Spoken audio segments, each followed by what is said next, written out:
We're going to do a quick experiment here. Got our big game scale hooked up to our electric winch. I want to know how heavy this thing is. I'm going to guess 275 pounds. I keep changing my mind between 250 and 300.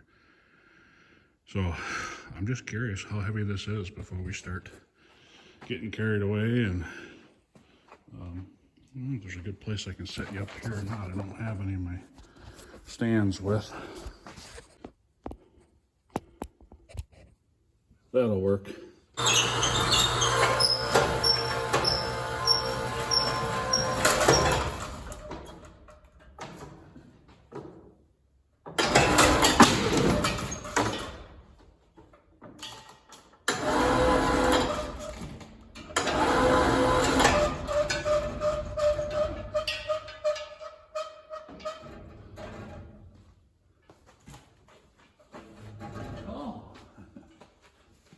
Can't really see that well. We'll climb up in the trailer, find out what it says. All right, you spin around there, Mr. Scale. Oh, I was pretty close. Holy cow, that was really close. We're just under 280. Figuring the weight of this chain is on there. So I'm gonna say we're about 275 pounds. For reference, we're just over a foot wide. We got about 12.5 inches wide. Most of their standard belts are 7 inches. Diameter on this guy is about just under 20-inch diameter, 19.5 or so. And then thickness on this, there we go, right at about a 1/2 inch thick.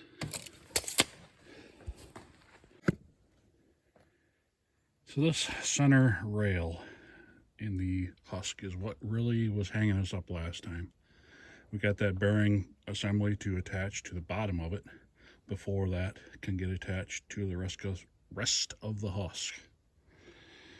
So we got the hardware now to do that. So let's go about doing that.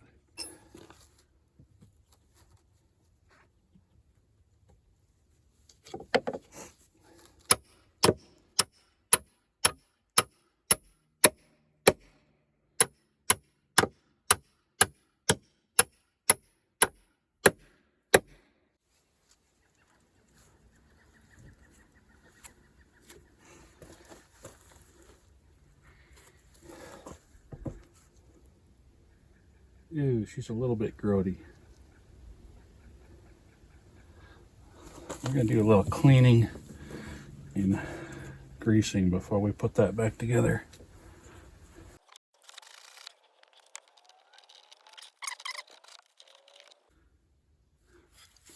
It's got the number 51 cast into that.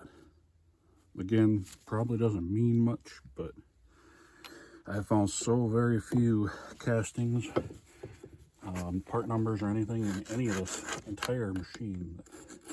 When I do find one, I gotta point it out. That right now, I think.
Well, there, hopefully I'm done making stupid mistakes. I'm confident I will still make other mistakes, but this piece that I broke, I have now duplicated, including the little drill hole for the excess oil to drain out over time. So let's carry on trying to assemble this. Maybe that's the oil inlet.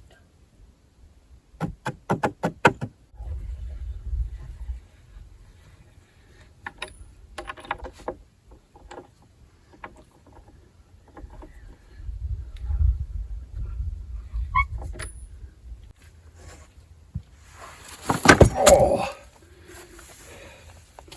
this is awkward, and it's getting heavy.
So these slotted holes right here is where this bearing mounts for the shaft.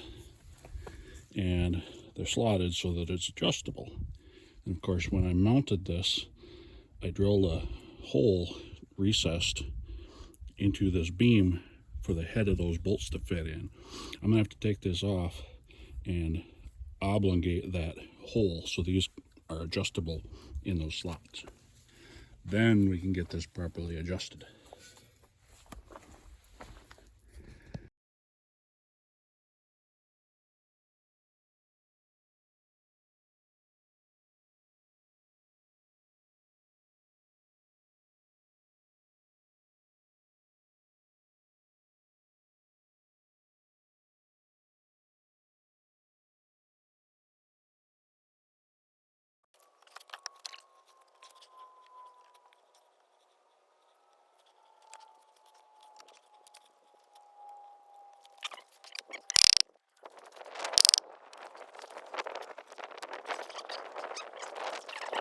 I took this chain home with me and got her moving like a chain is supposed to move again. She was pretty stiff.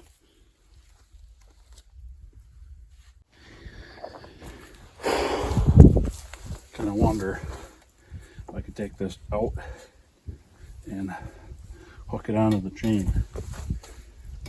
I don't know if it'll work, but I think it could be worth a try.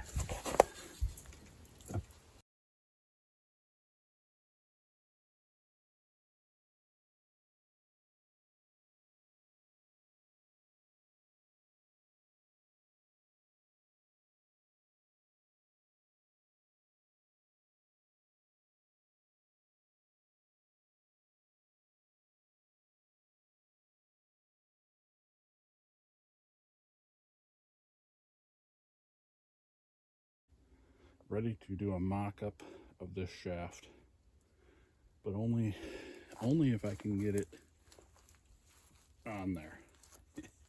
So we're gonna try.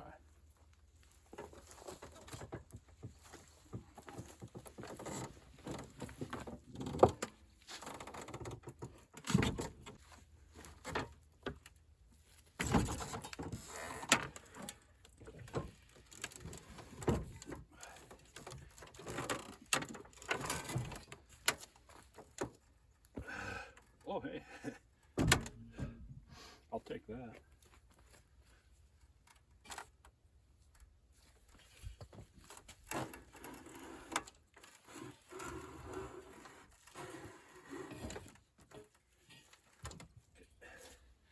Probably gonna have to block the camera momentarily.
It's the first time since probably 1985 that pulley has been mounted on this mill. So this pulley here must be the drive pulley that drives this and this and the tensioner. They all pretty well line up with each other. I don't know what this little guy here is going to drive. Maybe nothing. And I'm just guessing that when that drive pulley for the sawdust conveyor is hooked up, it's going to line up somewhere in here. So maybe there's a flat belt that runs up right off this shaft. That's my theory, at least at this time.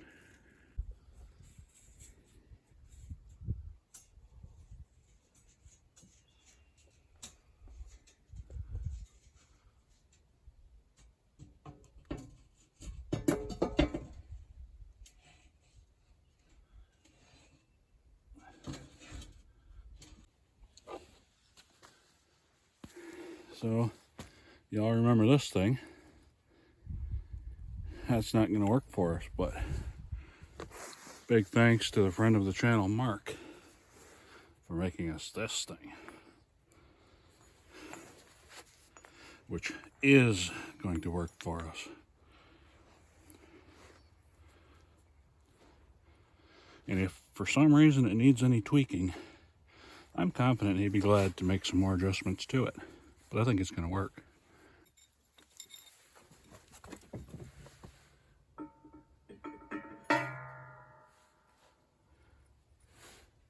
Like a glove.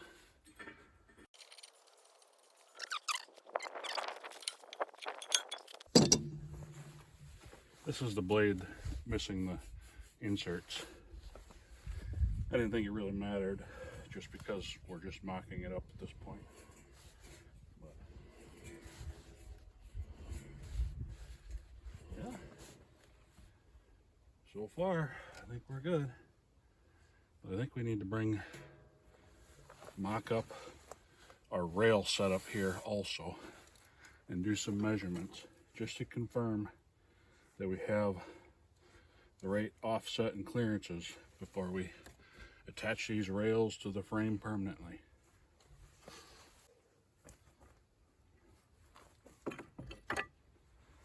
All right.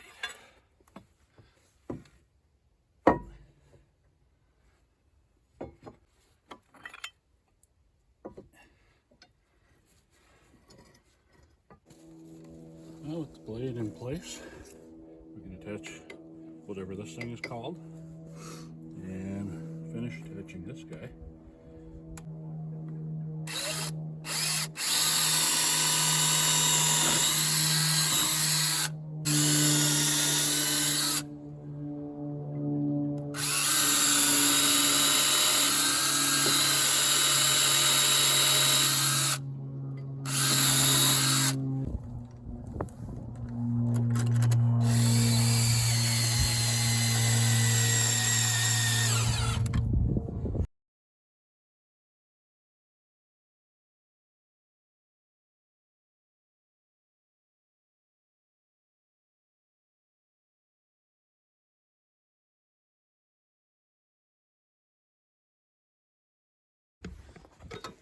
Well, should we try and use a little logic here to figure out what our belt needs to do?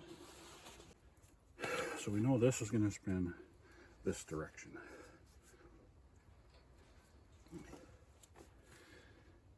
Our belt needs to power this and this and that.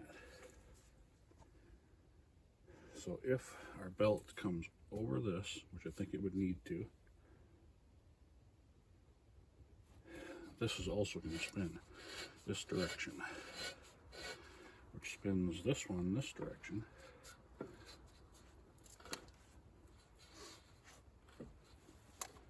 Okay. Then it would double back down to the tensioner and come up here to this pulley. Going down. So this pulley would spin this direction.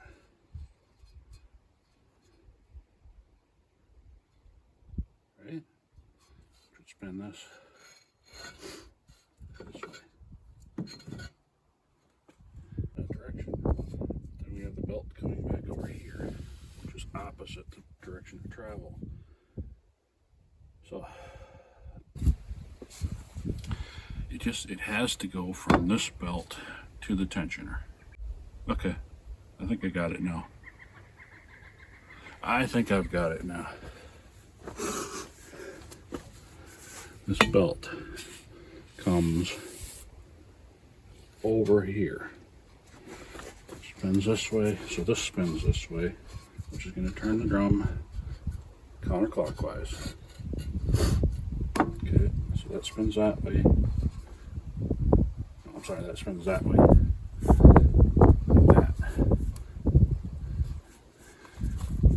And then that belt's going to go down to the tensioner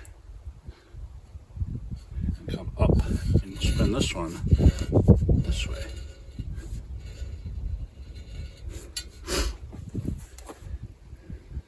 Yep. And then back underneath here. So that's what that belt's going to have to do. So it can only go in there one way. Just get some measurements on that. I've got some belt material at home. That's a 6-inch pulley. That's a 5.5 inch. That's a 4.5. And our tensioner is 5 inches. So I've got some belt material at home. We should be able to make a new belt for that. And then we'll worry about that sawdust conveyor. Well, we should worry about that at the same time. I don't own one of those belt splicing tools, and they're kind of expensive. If you haven't noticed, I tend to do things on a budget, and that's not necessarily by choice. It's either do them by budget or don't do them at all. So I think I know somebody that's willing to loan me one for a weekend, or a month, or however long as it's not during baling season, he says. So if I bring that down here, we'll get that belt made. Better get this one done while we're at it. And if I got enough material, maybe I'll even make a couple spares. Well, hopefully you can hear me. I've got my straight line in place now, and it's perpendicular to the blade. But you can see, obviously, the track needs to be aligned with that straight line before I start attaching it to the posts. So this side needs to move over quite a bit.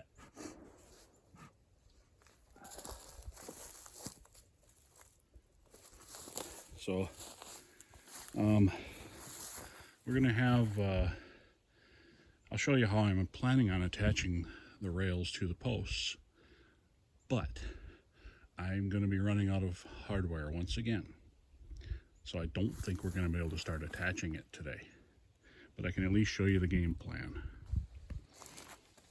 So here's my idea, and because it's not finished yet, you might need some explanation, but each of these black markers indicates where I'm going to cut out with my jigsaw.